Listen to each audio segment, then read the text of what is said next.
Hey guys, welcome back. Today we're taking a look at the update notes for August the 11th. We're starting it off with the new weapon enhancement. Here you can see the new sniper zombie. The various zombies will have distinctive looks to them.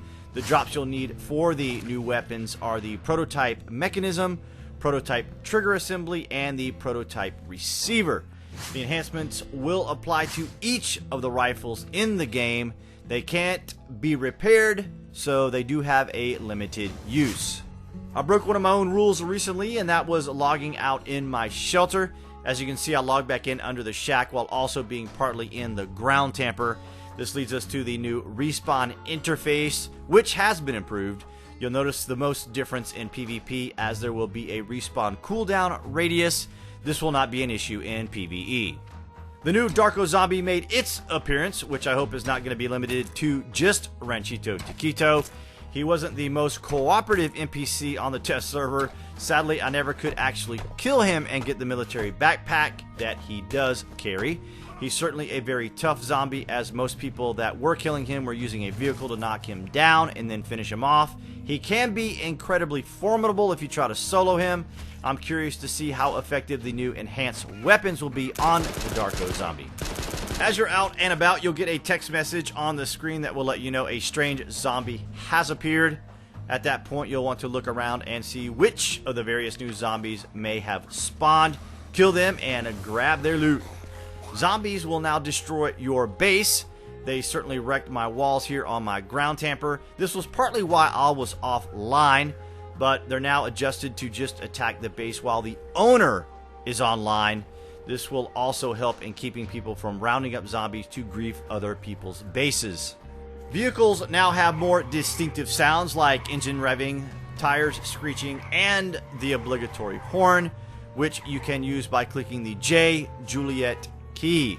You'll notice a line of sight indicator when you're behind cover, so you'll want to readjust as necessary. If your ping rises above a certain level, your weapon will lock out.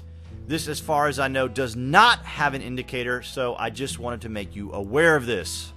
There are some new UI menu changes. When you right-click, you'll have the options to loot an individual item, which replaces the old control single drag. You can also equip an item, move it, and when it comes to food and drink, you'll have the respected action. You'll also notice your character going into a drink and eating animation. We'll now get the circle timer when crafting, which replaces the horizontal completion bar we used to have. Building restrictions are a little more prominent now. You'll get a may not build in quarantine area, letting you know where those restrictions are.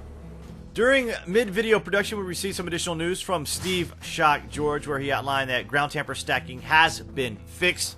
Zombies attacking bases and recursives came in late during the cycle, so those two aspects will remain on test, as well as the strange zombie message, as its subsequent effects will continue to get more additional attention on the test server. The new chat feature has been implemented. Simply hit your enter key and type your message so other survivors can see it. Vehicle improvements have been worked into this update as well, so you'll see even better vehicle handling.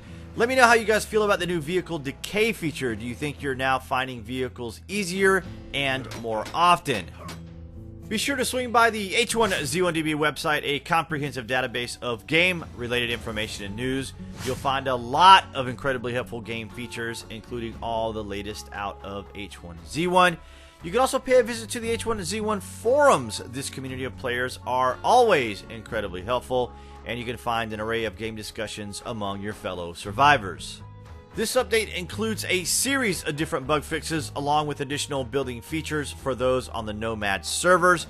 Links to all the topics covered here and additional changes can be found in the published section below. And by clicking on this annotation, you can find the playlist to previous game updates along with all the pertinent information about H1Z1 going all the way back to early access launch. And that wraps up the update notes for August the 11th. Thank you to all my subscribers for your continued likes, shares, and comments. It's greatly appreciated.